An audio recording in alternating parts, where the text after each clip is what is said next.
What's up, my air sign people? Thank you for joining me for your reading.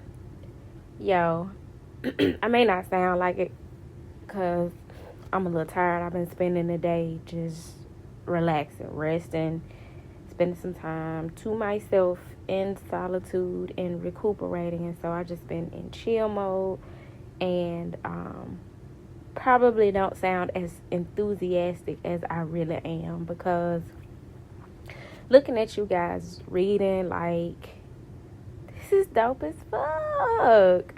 So I'm so happy for y'all because I'm happy for us. My North Node is in Gemini, and I definitely resonate with this reading. We've been doing the work to let go of the stronghold that our shadow has had on us. And as someone who has done that work, part of the work is to identify what is in the shadow, what our shadows look like, what are our fears, what keeps us low vibrational, what traumas are we bound to, and what like toxic traits have been governing our decision making. So it's like coming into that awareness of what that is in our life is work itself. Then to move into having an awareness of how that shows up in our lives is a horse of another color, as they say. And just saw 144, which is, that's a whole nother conversation, but 144 represents unconditional love, which is ultimately the work that we are here to do, to learn to tap into and embody. Unconditional love as Christ would have it be so. And so this work that we have been doing, because I know I've been doing it, to let go of the stronghold that our shadow has had on us, to let go of things that have been keeping us down and holding us back, and to get better acquainted with and reconcile with, shine light on our shadow self, is beneficial AF, y'all. Like, that is where the real healing takes place. That's where the real elevation takes place. And sometimes, I know for me, with doing this work, you start to feel like, okay, I'm doing this work internally, and it don't always feel good, but I know it's for my good. And I'm starting to feel better, or I feel better energetically or spiritually, just knowing that I now have this deeper awareness about myself. But God, when I'm going to start seeing it in my physical reality? You know what I'm saying?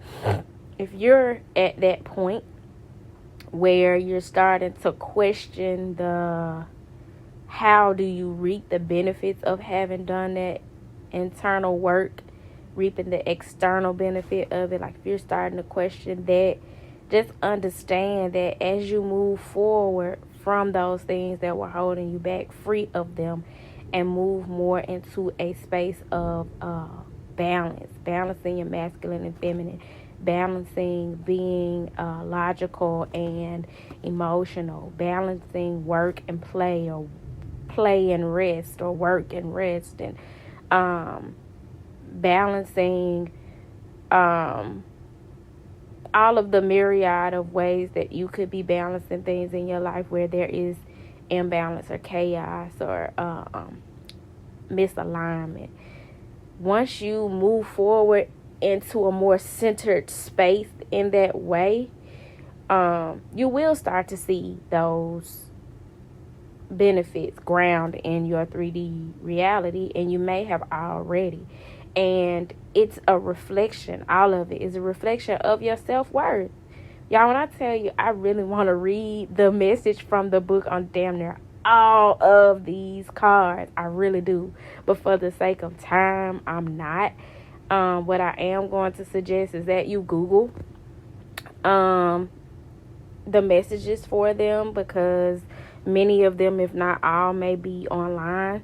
A lot of people blog about these different cards, and they'll have like word for word the meanings of the descriptions, the corresponding descriptions of the cards from the book, and even some additional commentary, or even the publishers of the book will have it online. So, we have all of this information and tools at our disposal, at our fingertips, with the World Wide Web that is available to us. And so I am encouraging you guys to utilize those resources. I am going to read a few of them. I've already kind of pinpointed which ones I want to read to you, but Google cosmic reading cards, self-worth, number 27, or number 2, balance, cosmic reading cards, and more often than not, the book description will come up and give you an even more in-depth understanding of what this energy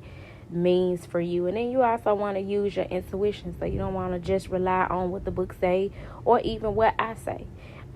You want to rely on your own intuition and how this resonates with you on your own personal journey. But you're definitely stepping more into and elevating your self-worth. Not only are you elevating your self-worth, coming to understand that you deserve better, and therefore you're not going to settle for less, that you're worthy of God's promises, you're worthy of the best that this life has to offer. You're working on self-forgiveness, and you're raising your vibration.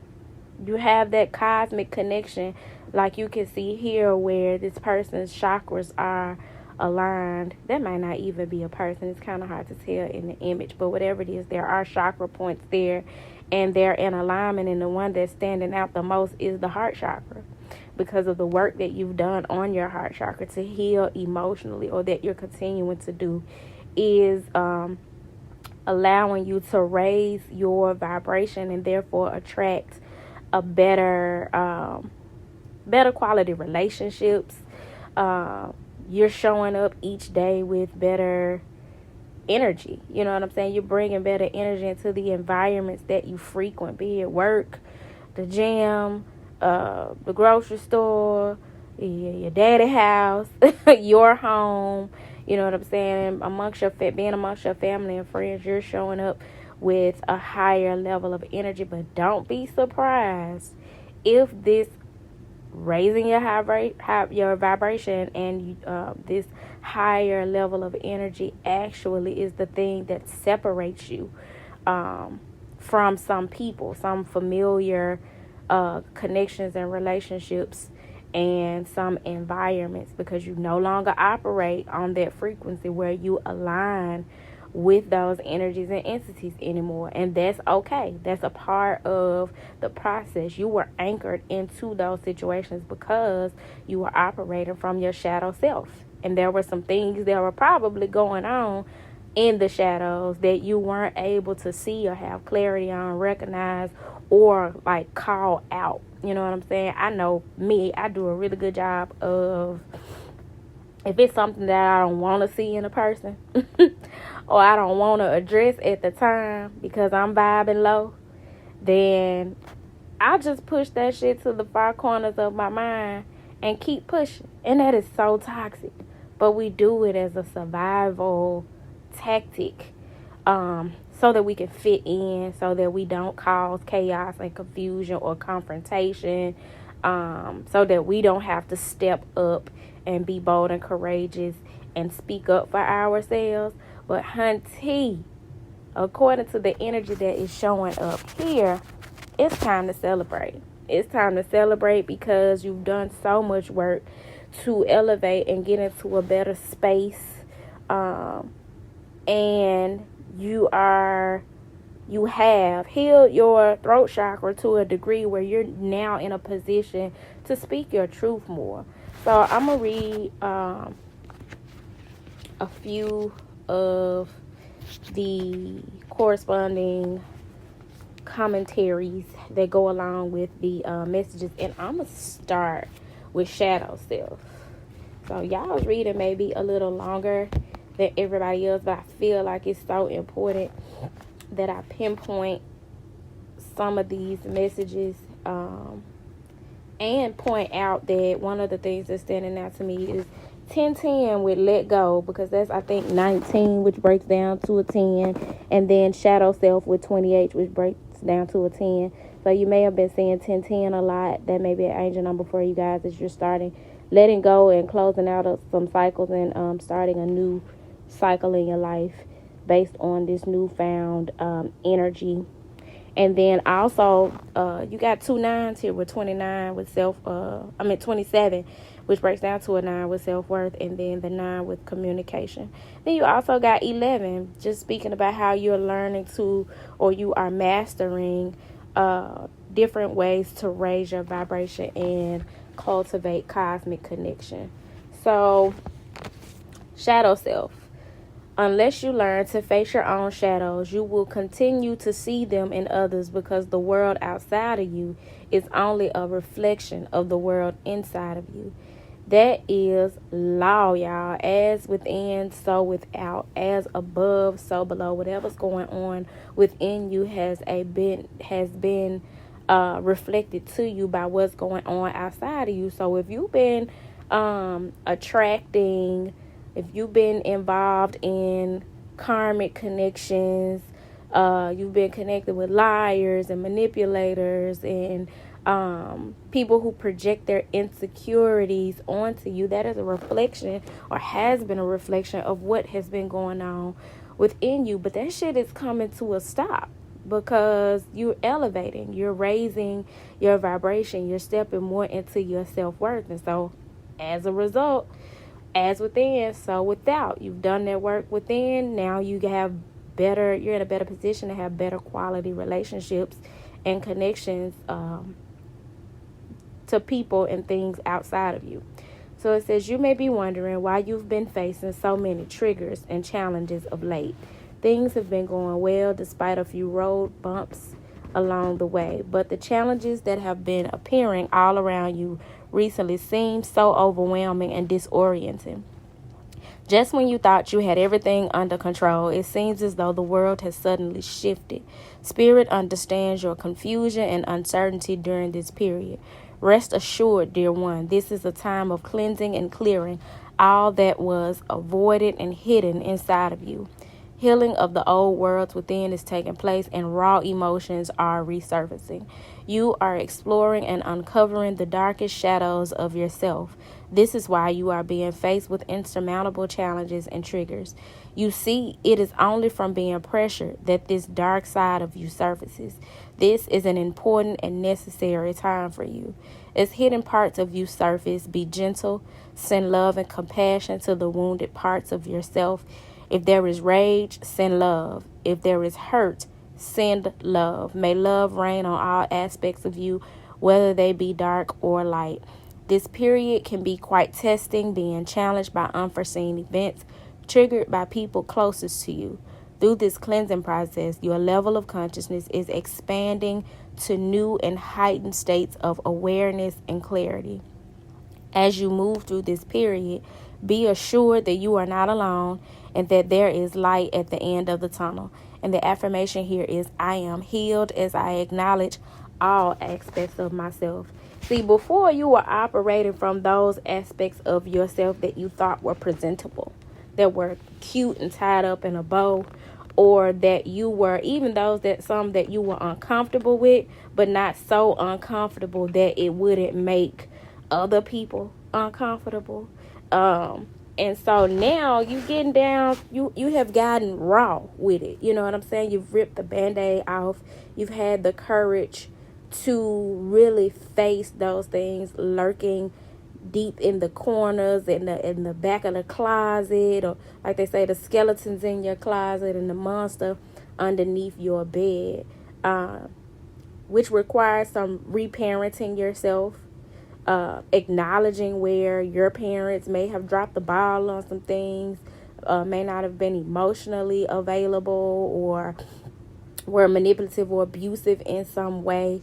You are acknowledging that they are human beings who probably experienced the same things in childhood and therefore have generationally perpetuated and inflicted their hurt and pain on you from a subconscious place.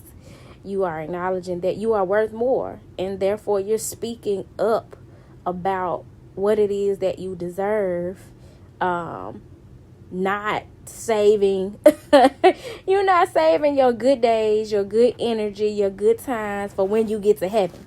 You know what I'm saying? You're not waiting on getting to heaven. You're doing the work to create heaven right here on earth. And that's worth celebrating, y'all. I'm so proud of us. I know a lot of this type of energy has been coming up for me as well, especially as it relates to inner child wounds and healing.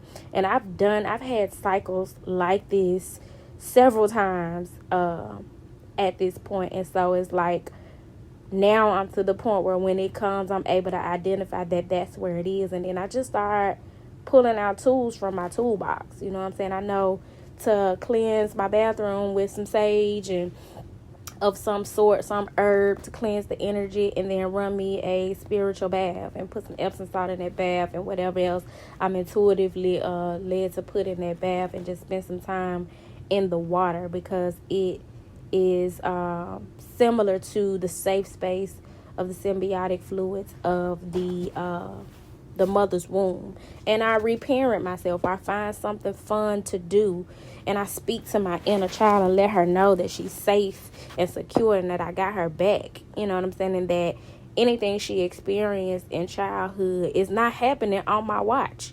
And if it happens, I'm on it. You know what I'm saying? So I'm just doing the work to show up for myself in that way. This message says that in your own way, you all have been doing the work to show up for yourself, and it is ultimately contributing to your ability to speak up for yourself. That is dope as hell. It is strengthening your throat chakra. It is raising your vibration. It is bringing in prosperity and abundance for you. But even though that may not be physically, like that may not have fully manifested as of yet, you need to still celebrate right now. Celebrate how far you've come up to this point, instead of being hard on yourself, because again, that's that shadow rearing its ugly head. Celebrate in your own way the work that you've done up to this point. I think this celebration card has come out for every sign that I've done in these element readings so far. So that very much speaks to just how potent the collective energies are. I'm going to read the message of communication before we close out. Again, represented by the number 9, which speaks to closing out cycles. Understand that what you've been through up to this point, you closing those cycles out, and you're walking into a more fruitful cycle, never having to have those types of experiences again. Or if you have an experience that's similar, you now have the wisdom to move through it with ease. Unlike how in the past you were going through these things and you didn't have the tools or the knowledge and awareness to confront them the way that you in a way that would have optimally helped you. But we not dwelling on, the shoulda, woulda, couldas. Just be glad that you got the tools now. So for communication, it says, to be truly heard, one needs to practice the art of listening, which is a quote by Nari, whoever that is. It says, this card has been revealed to you today to acknowledge the voice inside of you that wishes to be heard and acknowledged. For many of us, our childhood wounding is the thing that shut down our voice. We were in situations where we were intimidated or were not supported. For some, like me, maybe bullied in some way. And then we shrunk. Our voices were muffled. But you're not that child anymore. You're doing the work to heal that child within you. And you recognize that you are an adult with the freedom to speak your piece. So it says, one of the biggest lessons we can learn in this lifetime is effective communication. Communication that is clear and that does not assume that others can read our minds. Working both ways, the art of listening also involves being patient and open to the ideas of others. Dear one, at times you don't feel as though you're being truly listened to. This can cause frustration, agitation, and a stagnant whirlpool of energy to build within you. This frustration can sometimes cause you to be indirect, insensitive, and snappy. This energy of frustration and insensitivity then gets passed back to the ones who did not effectively listen the first time around and is usually received as a personal attack. This energy only encourages them to continue not to listen with even more resistance and defiance. This cycle of energy being thrown back and forth continues and becomes more vicious, intolerable, and heartbreaking. Most often, either or both parties will search elsewhere for an empathetic ear to simply listen. It's time to take the reins and break free from these energetic, emotional mind games. Communicate truthfully about how you feel and express calmly with love what needs to be said. Give the other party an opportunity to also express their feelings truthfully and allow them to speak freely without interruptions or resistance. The more you practice this art of listening with love, the more you will find others eager to hear what you have to say. You will then go from a place of not being heard to a place of being heard by many. So with this communication energy that is coming through, you're needing to communicate from this newly healed space with patience and compassion, but also to stand on your beliefs. You know what I'm saying? Like, if you don't agree, you don't agree. I'm not saying to be rigid and don't be open-minded. But you want to communicate clearly, and clear communication involves a certain level of transparency, authenticity, patience, and it involves speaking and listening. Not just you say what you got to say and then, you walk off. Unless what is going to come from the other person is something that is going to drain your energy. And then in that way, I don't see the issue with drawing your boundary and being like, nah, I said what I said and I'm out, because this person has proven to be one that will waste your time and go in circles and drain your energy or whatever. Especially if it's like a conversation you've already had 50 times. Like, I'm definitely at a point where I'm not going to keep drawing my boundary and saying what I said. I'm going to enforce the consequence of not respecting my boundary, opposed to continuing to communicate what the boundary is. But whatever it is, in your own personal situations, what communications need to take place. And I pray that you all find the time that you stand in your worthiness and put forth the effort to celebrate yourself and how far you've come along the journey with your healing work, and that you also use that same energy to communicate your truth to those who need it the most. So I hope the message found you all well, air signs. If it didn't find you well, I hope that it leaves you well. If you are interested in a personal reading, feel free to email me at turquoisemajesty@gmail.com. Don't forget to like, comment, and subscribe. And until next time, peace.